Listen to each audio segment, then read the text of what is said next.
Shalom parents and kids. Hari ini kita mau merenungkan firman Tuhan yang diambil dari Matius pasal 4 ayat 19 sampai 20.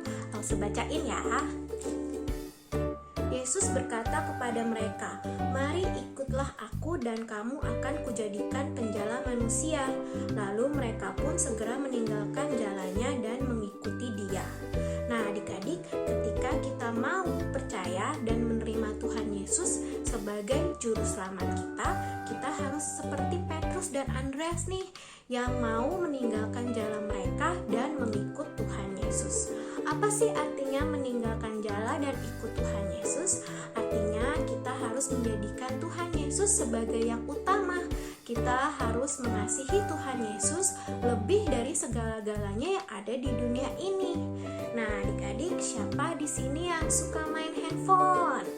Wah, kalau main handphone bisa sampai berjam-jam ya adik-adik ya, saking serunya. Nah, terus kalau mama bilang, "Ayo udahan, berhenti main handphonenya, kita baca renungan yuk." Siapa adik-adik di sini yang suka nggak mau? Aduh, nanti lagi deh baca renungannya, lagi seru nih main handphone. Nah, terus siapa adik-adik di sini yang suka baca komik?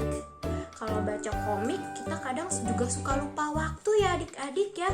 Nah, terus kalau misalnya mama bilang, "Ayo bantuin mama dong, lap-lap meja, udahan baca komiknya." Siapa di sini adik-adik yang suka nggak mau? Pengennya baca komik aja, mama aja yang lap-lap meja. Nah, adik-adik gimana tuh? Katanya mau ikut Tuhan Yesus setiap hari, tapi setiap hari hal-hal yang dipilih adalah kesenangan diri kita sendiri, bukan hal-hal yang menyenangkan hati Tuhan. Nah, ikut Yesus adik-adik artinya kita harus memilih untuk melakukan apa yang Tuhan senangi lebih dari kesenangan kita sendiri. Nah, Tuhan senang kalau kita baca Alkitab setiap hari dan semakin mengenal Dia. Maka kita pun harus lebih banyak memperbanyak waktu untuk baca firman Tuhan dibanding melakukan hal-hal yang lain.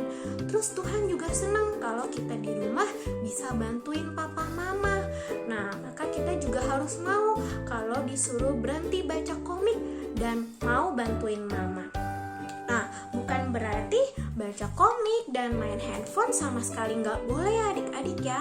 Tapi kita harus menjadikan Tuhan Yesus sebagai yang paling utama, yang lebih penting dari semua hal yang ada di dunia ini, termasuk hal-hal yang kita senangi. Kiranya adik-adik bisa mengikut Tuhan Yesus setiap hari dan menjadikan Yesus sebagai segala-galanya di dalam hidup adik-adik ya. Tuhan Yesus memberkati.